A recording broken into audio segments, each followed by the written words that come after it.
अब जो discussion start हो रहा है, क्वेश्चन में डिस्कस करूंगा, बहुत ध्यान से इसको समझिएगा। बड़े सवाल सितंबर 2024 के पेपर में आया था, बहुत ध्यान से इसका आंसर करिएगा। एंड ये भी क्वेश्चन फर्स्ट का पहला पार्ट था, तो मैंडेटरी क्वेश्चन था। देखते भी क्वेश्चन क्या कह रहा है।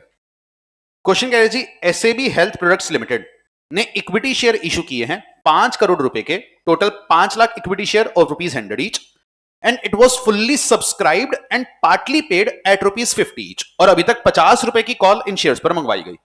The company made a call to all its subscriber to pay a sum of ₹30 for each share held by them, और बाद में कंपनी 30 रुपए की कॉल और मंगवा रही है। Mister GH, a subscriber to the share of the company holding 10,000 shares, paid all the money due on the share held by him in advance. और मिस्टर GH ने 30 की जगह पूरा 50 ही रुपया पे कर दिया। Later mister GH claimed interest on the money advanced by him, और उन्होंने कहा जी मैंने जो 20 रुपया एडवांस पे किया है उस पर मेरे को ब्याज चाहिए। बेटा क्या इनको ब्याज मिल सकता है? बिल्कुल, बस पावर का होनी चाहिए आर्टिकल में, तो जो भी रेट ऑफ इंटरेस्ट होगा बिल्कुल आप इंटरेस्ट के लिए एंटाइटल्ड हो। एंड साथ में वो कह रहे हैं जी मेरे को डिविडेंड भी मिलना चाहिए, तो ब्याज तो मिलेगा पर मेरे को उस पैसे पर डिविडेंड भी चाहिए। बेटा वो डिविडेंड किस वजह से मांग रहे हैं? बिकॉज वो कह रहे हैं सेक्शन 51 में क्या लिखा था कि कंपनी डिविडेंड पे करेगी किस प्रोपोर्शन में, तो वो पेड अप वैल्यू को कैसे इंटरप्रेट कर रहे हैं कि यार 20 रुपए मैंने भी पे कर दिया, तो kind of paid up value ही है, तो 20 रुपए पर डिविडेंड भी मिलना चाहिए। बताओ जी क्या 20 रुपए पर डिविडेंड मिलना चाहिए? क्यों नहीं मिलना चाहिए? क्योंकि जब 20 का कॉल इन एडवांस पे करते हो, क्या वो पेड अप कैपिटल में कभी भी ऐड होता है? और जी वैसे भी अगर आप फंडामेंटली बात करोगे, क्या एक पैसे पर आप ये कह सकते हो कि डिविडेंड भी मिलेगा और ब्याज भी मिलेगा? नहीं बेटा, फंडामेंटली गलत है। अगर दोनों मिलने लग जाए इससे बढ़िया कोई इन्वेस्टमेंट नहीं कि आपको ब्याज भी मिल रहा है और डिविडेंड भी मिल रहा है। तो यहां पर आप डिविडेंड के लिए बिल्कुल आप इंटरेस्ट के लिए बिल्कुल एंटाइटल्ड हो, पर क्या डिविडेंड वाला अधिकार उनका ठीक है? नहीं, डिविडेंड आपको नहीं मिल पाएगा।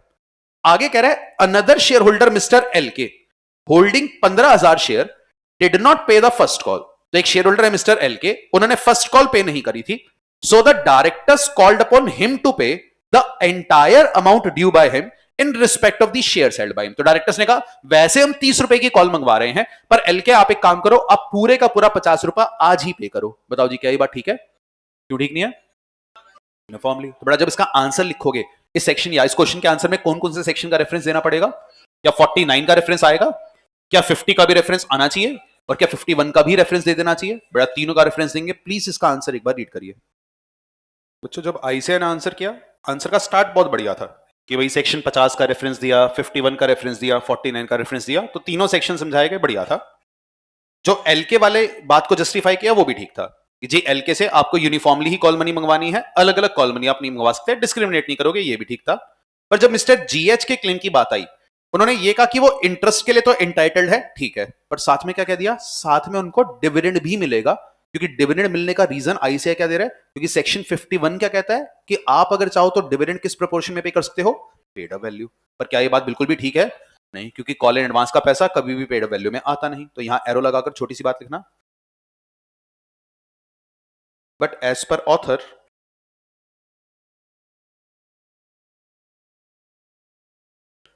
GH should not be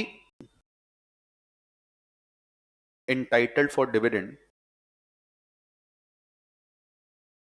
because calls in advance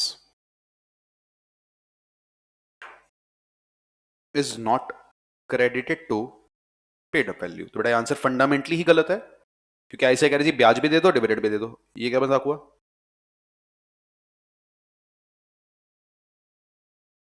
I hope mistake क्या है वो समझ पा रहे होगे, मिस्टेक समझना जरूरी है। तो ये मिस्टेक क्या होगा? अगले सवाल का आंसर ध्यान से करना।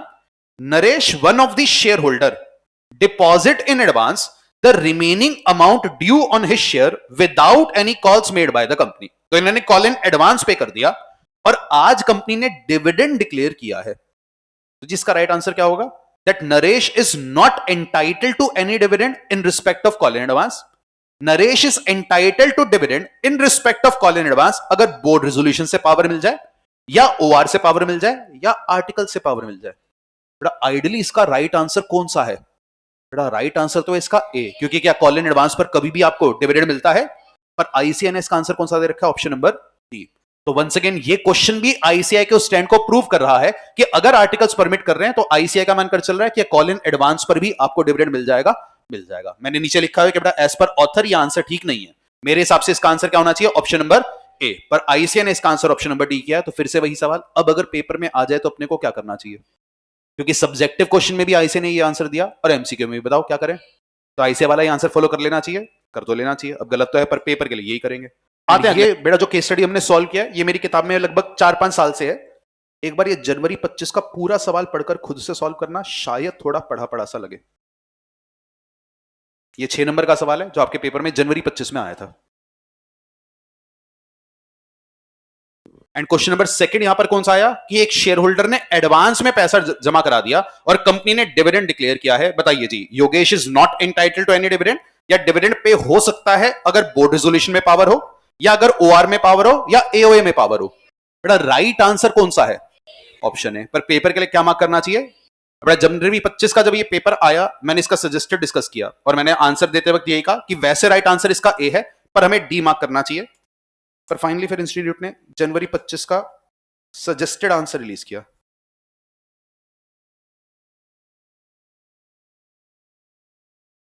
और जब आईसीआई ने जनवरी 25 का सजेस्टेड आंसर रिलीज किया, एक बार चेक कर लेते हैं आंसर क्या दिया।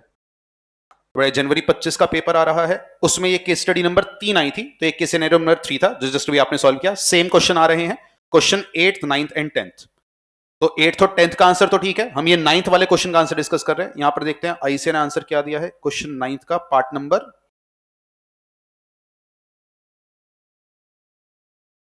तो बेटा यहां पर मैं आज तक यही कहता आ रहा था कि आप डी कर दो, पर अब इसका आंसर आईसीआई ने फाइनली इस सजेस्टेड में क्या कर दिया है। बेटा फर्स्ट तो चलो हम गए हैं, पर मेरे को ज्यादा बुरा किस बच्चे के लिए लग रहा है, जिसको सही पता था। मैंने खुद कहा था कि आप डी कर देना, बिकॉज आईसीआई उसी ट्रेंड को फॉलो करते हुए आ रहा है, और अब फाइनली आईसीआई ने अपना आंसर रेक्टिफाई कर दिया। मतलब ये चीज मैं पिछले 2-3 साल से बच्चों को समझाता आ रहा हूं कि बेटा ये गलत है, आंसर आइडियली ऐसे ही होना चाहिए, पर पेपर में ये कर देना बिकॉज आईसीआई वही आंसर कर रहा है। और फाइनली अब आंसर ऑप्शन ए आया है, क्या करें बेटा। एज ए टीचर आप मेरी भी मुश्किल समझो, मतलब मेरे को बहुत बुरा उन बच्चे के लिए लग रहा है, और सबसे ज्यादा बुरा किस बच्चे के लिए लग रहा होगा जिसके लॉ में लेट से 38 आए, 39 आए, बिकॉज ये 2 नंबर का सवाल है, हर क्वेश्चन 2-2 नंबर का है।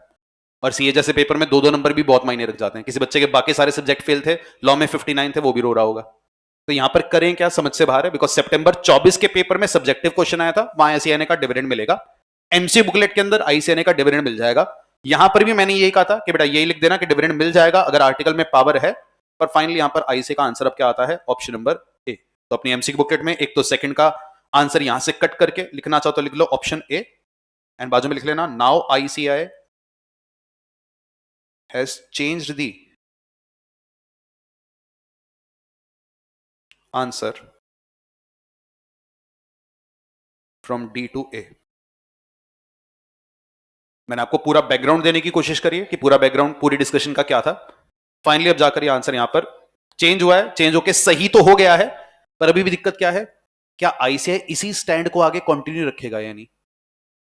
मतलब अब मैं आपसे ये कह दूं ठीक है बेटा आगे से आए तो यही कर देना, पर आगे कोई गारंटी नहीं है कि उनका आंसर चेंज नहीं होगा। हो सकता है सब्जेक्टिव क्वेश्चन आए सही आंसर चिपका दे। तो आई रियली डोंट नो कि यहां पर क्या करना चाहिए। आप बोर्ड ऑफ स्टडीज को एक मेल डाल सकते हो ये बताते हो कि सर सितंबर में आपने ये आंसर दिया, आपने एमसीक्यू बुकलेट में ये आंसर दिया, अब जनवरी में आपका आंसर बदल रहा है, तो हम करें तो क्या करें।